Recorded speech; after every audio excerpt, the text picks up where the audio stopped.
At 78 years old, Martha Henderson had finally made peace with her life. Her days followed a gentle rhythm that brought her comfort, watering the roses that climbed along her white picket fence each morning, knitting blankets for her 3 grandchildren while watching her favorite cooking shows, and hosting Sunday dinners that filled her modest 2-bedroom house with laughter and the smell of pot roast. She lived alone now, had been alone for 7 years since Harold passed. Her late husband had been a good man, steady and dependable, the kind of man who never forgot an anniversary and always shoveled the neighbor's driveway without being asked. Their marriage had been comfortable, built on mutual respect, and shared routines rather than burning passion. And that had been enough, or at least, that's what Martha told herself during those quiet evenings when memories she'd buried for decades would sometimes surface unbidden. Her daughter, Susan, lived just 20 minutes away with her husband Tom and their 2 teenagers. Her son Michael had settled in Portland with his wife and young son, visiting every few months. They were good children, attentive and caring, though Martha sometimes caught them exchanging worried glances when they thought she wasn't looking, as if her living alone at her age was some kind of ticking time bomb. "Mom, have you thought any more about that assisted living community I showed you?" Susan would ask during her Tuesday visits, her voice that particular blend of concern and exasperation that only daughters can master. "I'm 78, not 108, Martha would reply, her hands never pausing in their knitting. "I can still climb my own stairs and remember to turn off the stove. Thank you very much." The truth was, Martha liked her solitude. She liked being able to cry during old movies without anyone asking what was wrong. She liked eating cereal for dinner if she felt like it. And she especially liked not having to explain the shadow that sometimes crossed her face when she passed, the old jewelry box on her dresser, the one that held a single faded photograph she hadn't looked at in years but couldn't bring herself to throw away. That photograph was of a young man with kind eyes and a crooked smile, his arm around a girl with auburn hair and dreams bigger than the small town they'd grown up in. Edward Morrison, her first love, her only real love, if she was being honest with herself in those vulnerable moments before sleep claimed her. They'd been 20 years old, full of plans to run away together, to see the world, to build a life that was theirs alone. But life, as it often does, had other plans. Her parents had disapproved. Edward came from the wrong side of town, had no prospects, no future they deemed worthy of their daughter. There had been arguments, threats, and finally, Edward's sudden disappearance from her life without explanation, without even a goodbye. 6 months later, numb with grief and bowing to family pressure, Martha had accepted Harold's proposal. He was 10 years older, established, exactly what her parents wanted for her, and she'd convinced herself it was for the best, that teenage romance was just that, something to outgrow, like bell-bottoms and Beatles records. 60 years had passed since then.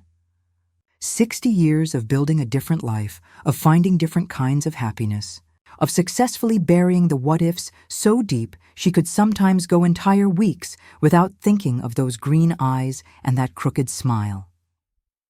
On the evening of October 15th, Martha was in her kitchen preparing chicken soup, humming along to the radio when she heard it, a knock at her door. Not the confident rap of a delivery person or the familiar rhythm of Susan's arrival. This knock was hesitant, almost tentative, like the person on the other side wasn't sure they should be there at all. Martha wiped her hands on her apron and glanced at the clock. 7:30. She wasn't expecting anyone. Through the frosted glass of her front door, Martha could make out a tall figure, slightly stooped with age. Probably someone lost, looking for directions. She turned on the porch light and opened the door. The world stopped. Time folded in on itself, and suddenly she was 20 years old again, standing by the lake, listening to promises whispered in the darkness. "Hello, Martha," said the man on her porch, his voice cracking with emotion. "I've been looking for you for so long." Edward Morrison stood before her, aged and weathered by 6 decades, but unmistakably him. His hair had gone silver white, his face was lined with the map of a hard life, but those eyes, those impossibly green eyes, were exactly as she remembered them. Martha's hand flew to her mouth. Her knees buckled slightly, and she gripped the doorframe for support.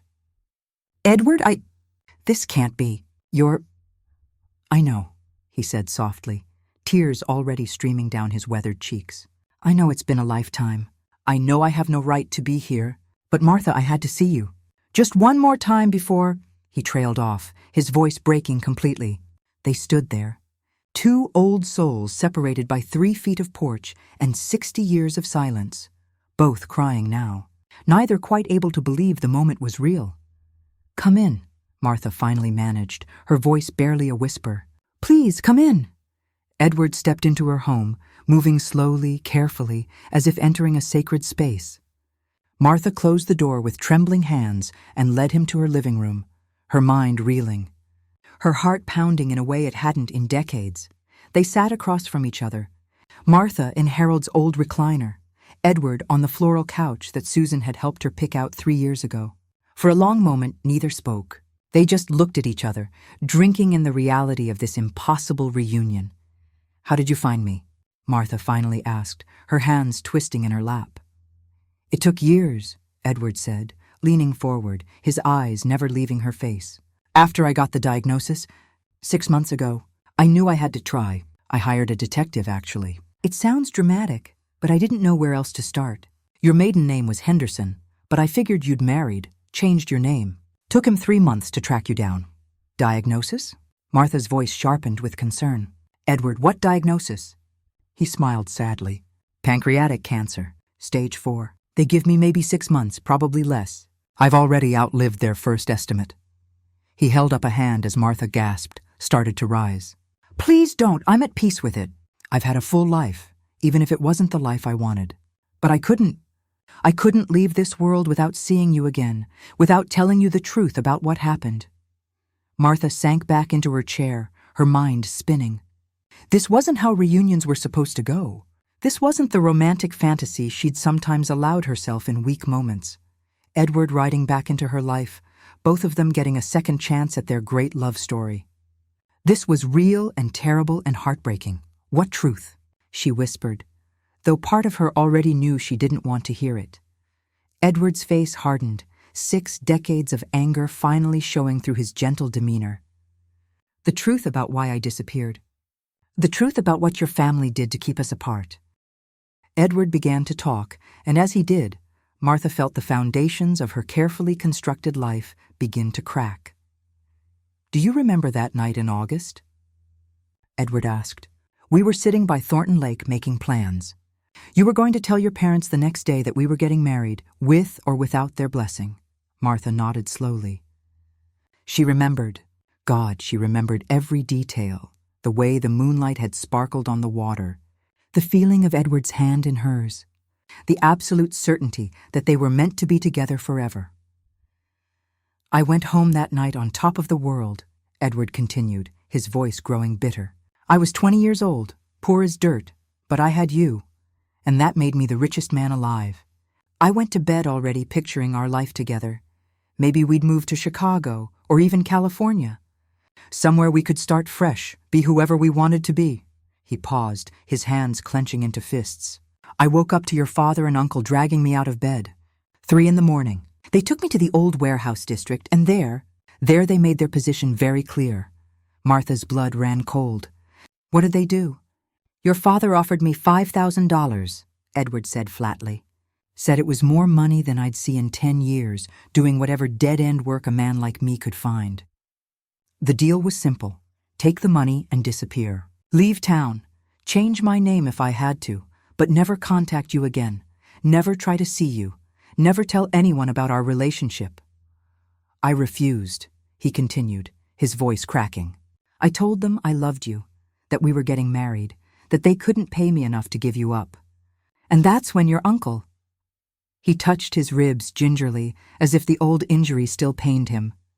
"They beat me, Martha, beat me until I could barely stand. Your father, your Uncle Frank, and some man I didn't recognize. They told me if I ever came near you again, they'd do worse.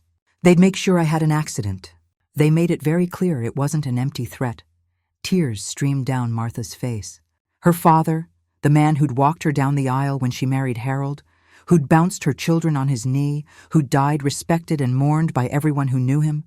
had done this? Why didn't you go to the police? Edward laughed bitterly. Your father was the county commissioner, Martha. Your uncle was the sheriff. Who was I going to report them to? I was nobody, the son of a drunk. They even had a backup plan. They'd tell everyone I'd attacked you, that they were just defending your honor. Who would people believe? The Henderson family or trailer trash Eddie Morrison? So I took their money, he said quietly. I took it and I left that night. Hitched a ride on a truck heading west and didn't look back. Used that blood money to start over in Colorado. Changed my last name to Matthews. Built a new life. I got married eventually, had 2 daughters. My wife was a good woman. She died 8 years ago. But Martha, not a day went by that I didn't think of you. Not a single day. Martha was sobbing now, years of grief and anger pouring out of her. I thought you just left. They told me. My mother said you'd taken a job in another state, that you'd clearly never really loved me if you could just disappear like that. I waited for weeks, thinking you'd at least write, but there was nothing. And eventually, I believed them. I thought I hadn't been enough to make you stay. Oh, Martha, Edward moved to kneel before her chair, taking her hands in his. You were everything. You were my whole world. Leaving you was like cutting out my own heart. But I was young and scared, and they'd made it very clear what would happen if I stayed. They held each other then.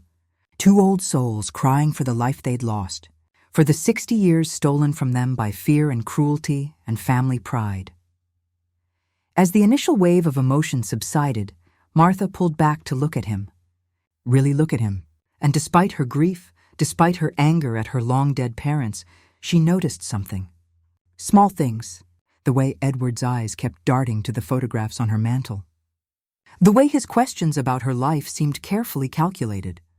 The way he'd positioned himself so he could see into her dining room, where her mother's antique china cabinet stood. Edward, she said slowly, you said you've been looking for me for years. Since your diagnosis, but why now? Why, after all this time, did you need to find me? Something flickered across his face. Something that made Martha's stomach tighten with unease. I told you, he said, but his voice had changed slightly, become more guarded. I'm dying. I wanted to see you again to tell you the truth. That's not all, is it? Martha pulled her hands from his and sat back. 6 decades of life had taught her to read people, to hear what wasn't being said. There's something else. Something you haven't told me yet. Edward stood slowly, moving back to the couch. For a long moment he said nothing, just stared at his hands. When he finally spoke, his voice was barely audible. I need to tell you about your son, Martha. I need to tell you about Michael. Martha felt the world tilt. What about Michael? Do you remember that weekend your parents sent you to visit your aunt in Springfield? Right after I left town, she did. She'd been devastated, barely functional, and her mother had insisted the change of scenery would help her heal. She'd spent 3 weeks there, miserable and grieving. I never went to Colorado right away, Edward said quietly. I couldn't leave. Not completely. I stayed in Millbrook, in a boarding house under a fake name. I needed to be near you, even if I couldn't see you. And one night, about a week after they'd paid me off, you snuck out to our spot by the lake. Martha's hands flew to her mouth. She remembered one desperate, grief-stricken night when she'd gone to the place they'd made so many plans, hoping somehow to feel close to him again. And he'd been there, appearing like a ghost, like an answer to her prayers. They'd spent the whole night together, talking, crying, making love one last time. And then at dawn, he disappeared again. By the time she got home, her parents had found out somehow, and she'd been shipped off to her aunt's house that very afternoon. Michael, she whispered. I don't think, Martha. I know, the timing. He was born 7 months after you married Harold, wasn't he? Premature, they said? Martha couldn't breathe. Michael was born March 15th, 7 months after her hasty September wedding to Harold. Yes, everyone had accepted the premature explanation, even though Michael had been a healthy 8 pounds. Harold never questioned it? Edward asked. Harold, Martha's voice was hollow. Harold couldn't have children. He'd been in an accident years before we married. He knew Michael couldn't be his biologically, but he never said a word. He raised him as his own. He was a good father. I'm sure he was, Edward said softly. But Martha, Michael is my son, our son, and he deserves to know the truth. Before Martha could respond, before she could begin to process this revelation, she heard a key in the lock. Susan. Tuesday was Susan's day to visit. And in all the chaos, Martha had completely forgotten. "Mom," Susan's voice called out. "Sorry I'm late, traffic was—" She appeared in the living room doorway and froze, taking in the scene, her mother's tear-stained face, the elderly stranger sitting in their living room, the charged atmosphere. "Mom? What's going on? Who is this?" Martha stood on shaky legs. "Susan, this is an old friend, Edward Morrison. Edward, this is my daughter, Susan." Susan's eyes narrowed. She was sharp, her daughter. Always had been. "Morrison? I've never heard Mom mention anyone named Morrison." "We knew each other a long time ago," Edward said, standing as well. "Before your mother married your father." Something passed over Susan's face. Recognition? Fear? "I think you should leave," she said abruptly, her voice cold. "Right now, Susan." Martha was shocked by her daughter's rudeness. "No, Mom. I know who he is. Or at least I know enough." Susan pulled out her phone. "I'm calling Michael and Tom. This man needs to leave before—" "Before what?" Edward's voice hardened. "Before I tell your mother the truth about what happened 60 years ago? Before she learns that her family destroyed both our lives? It's too late, Susan. I've already told her." "You have no idea what you're doing," Susan said, her hands shaking as she dialed. "Michael, you need to come to Mom's house right now. Yes, right now. I don't care if it's a 5-hour drive. He's here. Yes, him. I don't know how, but he found her." Martha stared at her daughter in confusion. "Susan, what are you talking about? How do you know about Edward?" Susan's face crumpled. "I'm so sorry, Mom. I'm so sorry. We were trying to protect you. We thought he'd never find you. We thought you'd never have to know." "Know what?" Martha demanded, her voice rising. "What on earth is going on?" But Edward was staring at Susan with a dawning horror on his face. "You knew," he said slowly. "You already knew about me. How?" Susan sank into a chair, her phone pressed to her ear. "Dad told us. Before he died. He made Michael and me promise never to tell you, said it would destroy you. He told us everything. About Edward Morrison, about what Grandpa did, about Michael's real father. He said if Edward ever showed up, we were to keep him away from you at all costs." "Harold knew all this?" Martha felt like she was drowning. "He knew what my father did?" "Your father told him?" Susan said miserably. "The night before your wedding. Made him promise to take care of you, to never tell you the truth about why Edward left. And Dad loved you, Mom. He kept that promise for 60 years, even when it was killing him to keep it." The room spun. Martha groped for her chair and sat down hard. Harold had known. Harold had carried this secret their entire marriage. Every anniversary, every quiet evening, every moment she'd privately grieved her lost first love. He'd known. "There's more," Susan whispered, tears streaming down her face. "Edward, I'm sorry, but she needs to know all of it. You need to tell her the real reason you came here." Edward's face went pale. "Susan, please, tell her," Susan shouted. "Tell her about the inheritance. Tell her about the property. Tell her why you really looked for her after all these years." The silence that followed Susan's outburst was deafening. Martha looked between her daughter and the man she'd once loved, seeing the guilt written plainly on Edward's face. "What is she talking about?" Martha asked, her voice eerily calm. Edward couldn't meet her eyes. "Martha, I swear that's not why I—" "Tell me the truth," Martha commanded, and there was steel in her voice now. "All of it. Right now," Edward's shoulders sagged in defeat. "After my wife died, I was going through her papers. She'd been the practical one, always kept everything organized. I found documents I'd never seen before, legal papers dating back to when we first met. My mother had owned property, a lot of property, that I never knew about. When she died young, it all went into a trust with complex stipulations about inheritance." He finally looked up at Martha, and she saw desperation in his eyes. "The trust requires that heirs can only inherit if they can prove direct lineage. I have 2 daughters from my marriage, but the lawyers discovered something. There's a clause that gives priority to firstborn sons. And if I have a firstborn son—" "Michael," Martha breathed. "You want Michael to inherit your property?"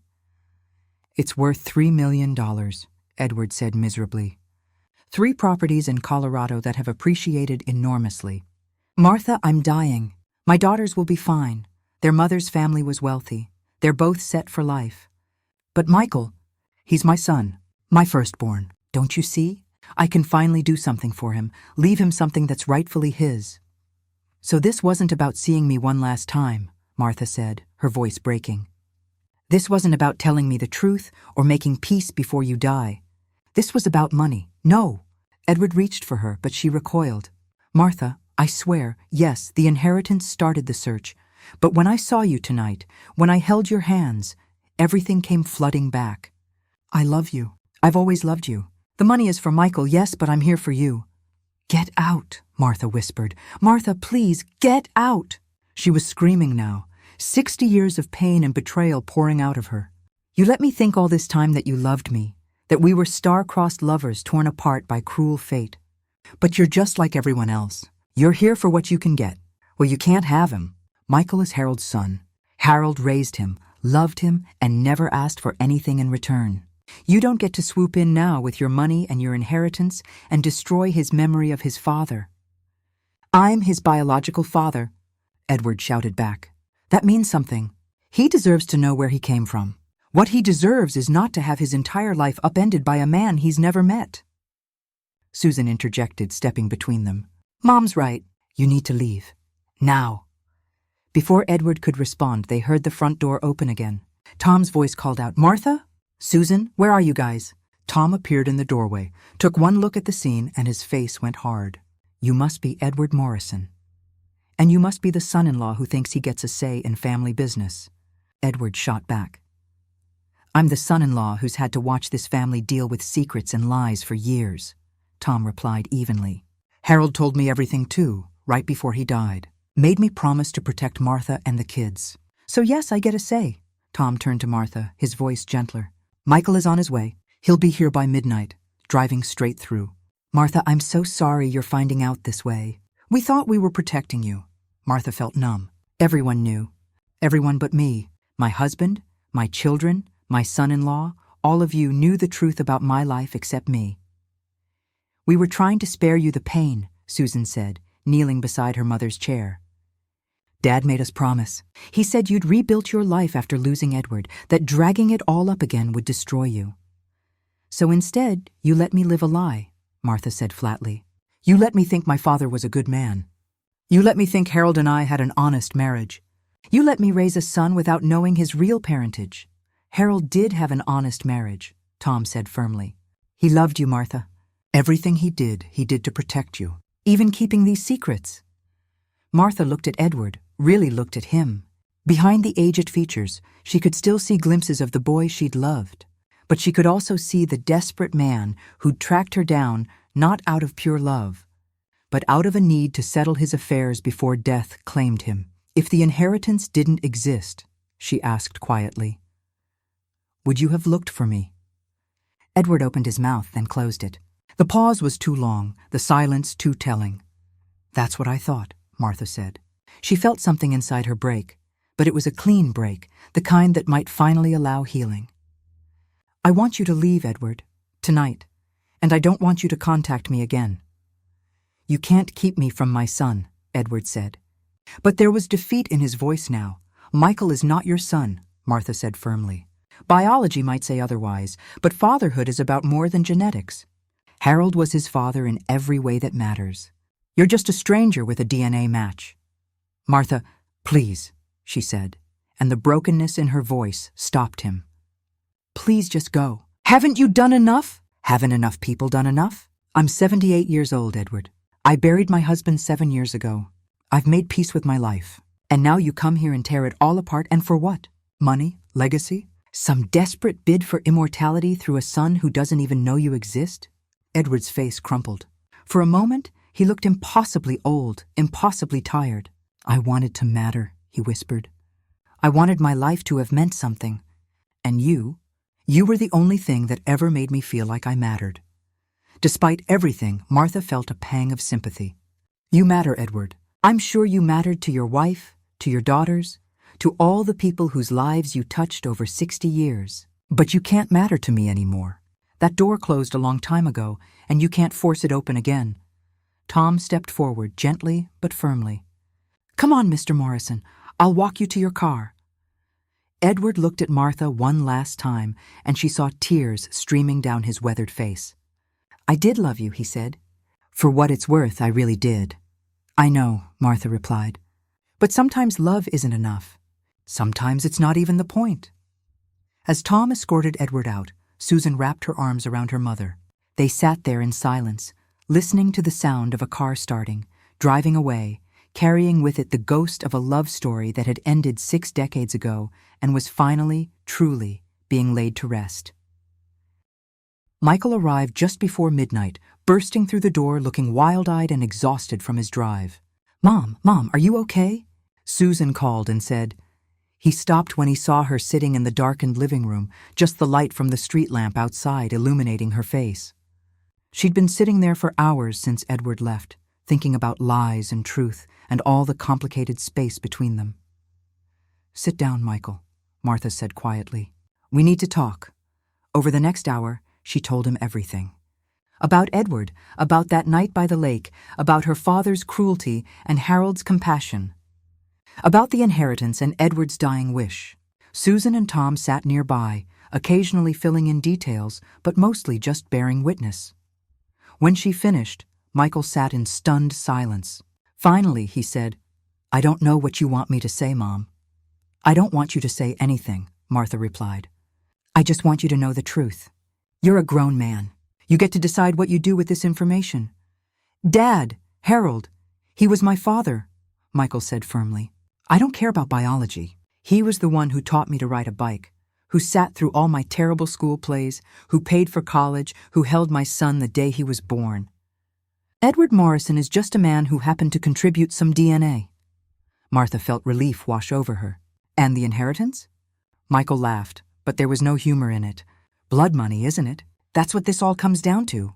Grandpa paid Edward to leave, and now Edward wants to pay me to acknowledge him. Everyone's trying to solve complicated problems with simple cash. $3 million isn't simple," Tom pointed out carefully. "No, but integrity is," Michael replied. He looked at his mother. "If I accepted that money, I'd be validating everything that happened. I'd be saying it was okay that Grandpa beat Edward and threatened him.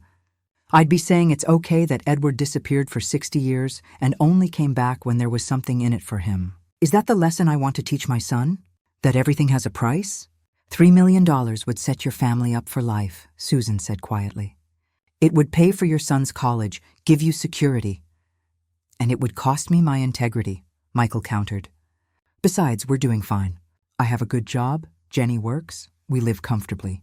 We don't need blood money to be happy." Martha looked at her son, Harold's son, in every way that mattered, and felt pride swell in her chest. "You're a good man, Michael. Your father would be proud." "Both of them, maybe," Michael said with a sad smile. "Edward did come to tell you the truth, even if his motivations were mixed. That took courage. It took desperation," Martha corrected. "But yes, perhaps some courage too." They sat in comfortable silence for a while. Finally, Susan asked, "What are you going to do, Mom? Edward knows where you live now. What if he comes back?" Martha stood and walked to her mantel, to the photograph of Harold she kept there. Her husband smiled out at her from behind the glass, forever frozen at 65, before the cancer that would take him. She traced his face with one finger. "Harold kept my father's secret to protect me," she said softly. "And maybe that was the right choice at the time. I was so broken after losing Edward. If I'd known what my father did, if I'd known Harold knew, I don't think I could have built a life. I would have drowned in anger and betrayal." She turned to look at her children. "But Harold also kept the truth about Michael. And that was wrong. Michael deserved to know. I deserved to know. Some secrets aren't protection. They're just lies dressed up in good intentions. So what now?" Tom asked. Martha thought about the life she'd built, about Harold's quiet love and her children's fierce protection. She thought about Edward, dying and alone, trying to find meaning in the wreckage of choices made 6 decades ago. She thought about her father, long dead, and whether she could forgive him for stealing her chance at her first love. "Now I choose honesty," she said finally. "I'm going to call Edward tomorrow. I'm going to tell him that I appreciate him telling me the truth, even if his timing and motivations were complicated. I'm going to tell him that Michael knows about his parentage and has made his choice. And I'm going to tell him that I forgive him for leaving, and I forgive my father for driving him away, And I even forgive myself for all the years I spent wondering if I'd been enough. And then? Susan asked. And then I'm going to say goodbye. Really goodbye this time. Not the angry, hurt goodbye of tonight, but a real one. An honest one. The one we never got 60 years ago. She looked at her family, her daughter, her son-in-law, her son. And then I'm going to live the rest of my life without secrets. No more hidden photographs, no more what-ifs. I loved Edward once, and that was real. I loved Harold, too, in a different way, and that was also real. Both of those truths can exist at the same time. Michael stood and embraced his mother. I love you, Mom. I love you too, sweetheart. Both your fathers would be proud of the man you've become. Susan joined the hug. And then Tom, and they stood there in the lamplight. A family held together, not by secrets, but by love and choice, and the courage to face hard truths. The next morning, Martha did call Edward. The conversation was brief, gentle, final. He cried, thanked her for listening, apologized again for the mess he'd brought into her life. She told him she hoped his remaining time was peaceful, that he'd find forgiveness from his daughters, that he'd make peace with his choices. Martha, he said before they hung up, in another life, we would have been extraordinary together. In this life, we were both exactly what we needed to be, she replied. Take care, Edward. After she hung up, Martha went to her bedroom and opened the old jewelry box. She took out the faded photograph, young Edward and young Martha, full of dreams that would never come true. She looked at it for a long moment, then carefully tore it in half. She kept her half, the young woman with auburn hair who'd loved so fiercely and survived so much. But Edward's half she put in an envelope with a short note, for your daughters, so they know their father was loved once. So they know he mattered. She mailed it that afternoon. 3 months later, Susan called to tell her that Edward Morrison, Edward's Matthews, had passed away in a hospice in Colorado, surrounded by his daughters. He'd left the inheritance equally to them, with a note saying he'd been wrong to try to force connections that didn't exist. Martha cried when she heard. But they were clean tears, honest grief for a life lived and a love remembered. She planted a rose bush in her garden that spring, a deep red one that bloomed stubbornly even in harsh weather. She never told anyone it was for Edward, but every time she tended it, she thought about first loves and last chances and all the messy, complicated ways people try to matter to each other. At 79, Martha Henderson was still living alone in her modest home, but she was no longer living with secrets, and that, she'd discovered, made all the difference. She had her Sunday dinners, her grandchildren's laughter, her roses, and her knitting. She had memories both bitter and sweet, truth both painful and necessary. She had a life that was entirely, honestly hers. And some days, when the light hit just right, she could still see herself at 20, standing by Thornton Lake, believing in forever. That girl was still part of her, would always be part of her. But so was the woman who'd survived, who'd built something good from broken pieces, who'd chosen honesty even when it hurt. Both versions of Martha were real. Both had loved and lost and found meaning in the wreckage, and that was enough. It had always been enough. She just hadn't known it until a dying man knocked on her door and forced her to finally, truly choose herself.